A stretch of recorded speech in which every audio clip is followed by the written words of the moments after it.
आपने आपने अपने लिए शीश महल बनवाया, हम गरीबों के घर बनवाए। वो शीश महल जो पूर्व मुख्यमंत्री ने केवल अपनी अय्याशी के लिए बनाया था, दिल्ली की जनता की खून पसीने की कमाई के पैसे से बनाया था, और एक ये शीश महल है जो जनता को समर्पित कर उनकी सुविधा के लिए आज दिया गया है। ਤੁਹਾਡਾ कुत्ता टॉमी, साडा कुत्ता कुत्ता, ये मीम तो यहाँ पर एकदम फिट बैठता है। एक वक्त पर केजरीवाल के शीश महल में हुए खर्चों को गिनवाने वाली भाजपा का कहना है हमारा शीश महल जनता को समर्पित है। खैर, अब बीजेपी के शीश महल को आम आदमी पार्टी ने माया महल का नाम दे दिया है। अब शीश महल पर तो भाजपा ने 45 करोड़ की रेनोवेशन का आरोप लगा ही दिया था, लेकिन माया महल यानी रेखा गुप्ता के सरकारी बंगले में कितने की रेनोवेशन होने वाली है, चलिए आपको बताते हैं।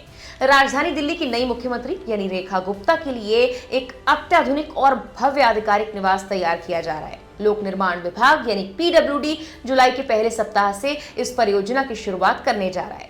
ये नवीनीकरण कार्य राजनिवास मार्ग पर बंगला नंबर 1 में किया जाएगा, जिसे हाल ही में मुख्यमंत्री का नया आधिकारिक निवास घोषित किया गया है। विभाग द्वारा जारी टेंडर नोटिस के मुताबिक रेनोवेशन के पहले चरण में खासकर इलेक्ट्रिकल इक्विपमेंट के अपग्रेडेशन और रिप्लेसमेंट पर फोकस किया जाएगा। बाकी के सिविल कार्य जैसे भवन की स्ट्रक्चरल रिपेयर्स और मुख्यमंत्री के कैंप कार्यालय जो कि एक साथ लगे दूसरे भवन में होगा, उसके संशोधन अलग अलग टेंडर्स के जरिए बाद में कराए जाएंगे। ये टेंडर 28 जून को जारी किया गया था। इसके तहत बंगले में 14 एयर कंडीशन, 10 फ्लड लाइट, झूमर, दीवार पर लगने वाली सजावटी लाइटें और एक इलेक्ट्रॉनिक चिमनी जैसी सुविधाएं जोड़े जाने का प्रस्ताव है। टेंडर की बोली 4 जुलाई को खोली जाएगी। टेंडर दस्तावेजों के अनुसार इस पहले चरण की कुल अनुमानित लागत 60 लाख रुपए है, जिनमें सभी यूनिट्स और उपकरणों की आपूर्ति, स्थापना, चालू करने का खर्च, ये सब कुछ शामिल है। इस कार्य को 60 दिनों के अंदर पूरा करने का भी टारगेट सेट किया गया है। एक वरिष्ठ अधिकारी के अनुसार ये भवन पहले उपराज्यपाल सचिवालय के कार्यालय के रूप में इस्तेमाल हो रहा था और ये आवासीय इस्तेमाल के लिए ठीक नहीं था। इसीलिए मुख्यमंत्री और उनके परिवार को इसमें रहने लायक सुविधा देने के लिए व्यापक नवीनीकरण यानी रेनोवेशन अब किया जाएगा, जिसकी आवश्यकता महसूस हुई।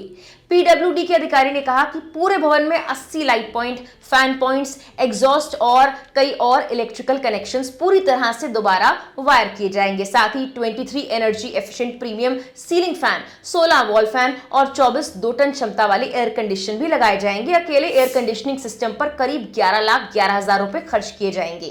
लाइटनिंग अरेंजमेंट की बात करें तो बंगले में कुल 115 सजावटी लाइटनिंग यूनिट्स लगाई जाएंगी। इनमें दीवारों पर लगने वाले लाइटर, हैंगिंग लाइट और 3 बड़े झूमर शामिल है, जिनकी कुल लागत 6,03,939 रुपए होगी। बंगले के साझा हॉल क्षेत्रों के लिए पीडब्ल्यूडी द्वारा 16 बड़े round flush ceiling light unit, निकल फिनिश में 7 पीतल के सीलिंग लैंप और 8 पीतल और कांच से बने वॉल लाइट यूनिट खरीदे जाएंगे। टेंडर में इन वॉल लाइट्स को सिंबल ऑफ टाइमलेस एलिगेंस बताया गया है। इनके बारे में बताया गया कि ये बारीकी से तैयार किए गए हैं और ये फिक्सचर क्लासिक पीतल और नाजुक कांच पैनलों के मेल से बने हैं, जो किसी भी औपचारिक स्थान को भव्यता से भर देते हैं। मुख्यमंत्री के निवास के प्रवेश क्षेत्र और ड्राइंग रूम में एक बड़ा पीतल फ्रेम का कांच झूमर लगाया जाएगा, जिसमें 6 एलईडी बल्ब होंगे। इसके साथ 2 छोटे झूमर भी लगाए जाएंगे। इस रेनोवेशन में किचन डेकोर को पूरी तरह से मॉडर्नाइज कर दिया जाएगा। इसमें इलेक्ट्रिक चिमनी भी इस्तेमाल की जाएगी। 20 लीटर का माइक्रोवेव होगा, एलसीडी डिस्प्ले वाला टोस्ट ग्रिल और एक वाटर प्यूरिफिकेशन भी शामिल है। इसके अलावा 6 गीजर, एक वॉशिंग मशीन, एक डिश वॉशर और 50 लीटर प्रति घंटा की प्यूरिफिकेशन क्षमता वाला एक बड़ा आरओ वाटर प्लांट भी लगाया जाएगा। मुख्यमंत्री के आवास में मनोरंजन के साधनों की भी व्यवस्था की जा रही है। टेंडर के अनुसार 5 अल्ट्रा एचडी 4 के स्मार्ट एलईडी टेलीविजन लगाए जाएंगे, जिनमें 4 55 इंच के और एक 65 इंच का सेट होगा। सुरक्षा व्यवस्था के तहत 14 कैमरों वाला एक नया निगरानी तंत्र भी स्थापित किया जाएगा। परिसर में 10 एलईडी फ्लड लाइट्स लगाई जाएंगी और एक नया इंटरकॉम सिस्टम भी जोड़ा जाएगा। हिंदुस्तान टाइम्स ने 6 जून को रिपोर्ट किया था कि पीडब्ल्यूडी ने मुख्यमंत्री रेखा गुप्ता को राजनिवास मार्ग पर स्थित बंगला नंबर 1 और 2 आवंटित किया है। बंगला नंबर 1 उनका आधिकारिक निवास होगा, जबकि बंगला नंबर 2 को कैंप कार्यालय में तब्दील किया जाएगा, जहां मुख्यमंत्री जनता से मुलाकात करेंगी। विभाग के अधिकारियों के अनुसार भविष्य में बंगले नंबर 1 और 2 के बीच एक गलियारा बनाने, भवन की संरचना में कुछ बदलाव, पेंटिंग्स और पाइपलाइनों के निर्माण जैसे सिविल कार्यों के लिए अलग से टेंडर जारी किए जाएंगे। फिलहाल मुख्यमंत्री रेखा गुप्ता शालीमार बाग वाले अपने निजी आवास में रह रही हैं। अपने चुनाव से पहले रेखा गुप्ता ने यह साफ कर दिया था कि वो पूर्व मुख्यमंत्री अरविंद केजरीवाल के सरकारी आवास फ्लैगस्टाफ रोड स्थित बंगला संख्या 6 में नहीं रहेंगी। उन्होंने उस आवास को आम आदमी पार्टी के शासनकाल का भ्रष्टाचार का प्रतीक बताया था। उस वक्त विपक्ष में बैठी भाजपा ने भी उस बंगले को शीश महल का नाम दिया था। दिल्ली के मुख्यमंत्री अरविंद केजरीवाल का सरकारी आवास, जिसे भाजपा ने शीश महल की उपाधि दी, बीते सालों में ये कई बार राजनीतिक विवादों का केंद्र रहा। लेकिन अब स्थिति काफी दिलचस्प हो रही है।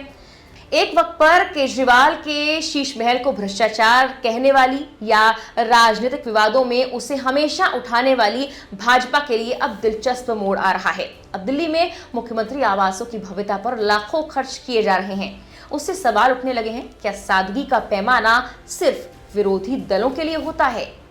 फिलहाल के लिए इस वीडियो में इतना ही।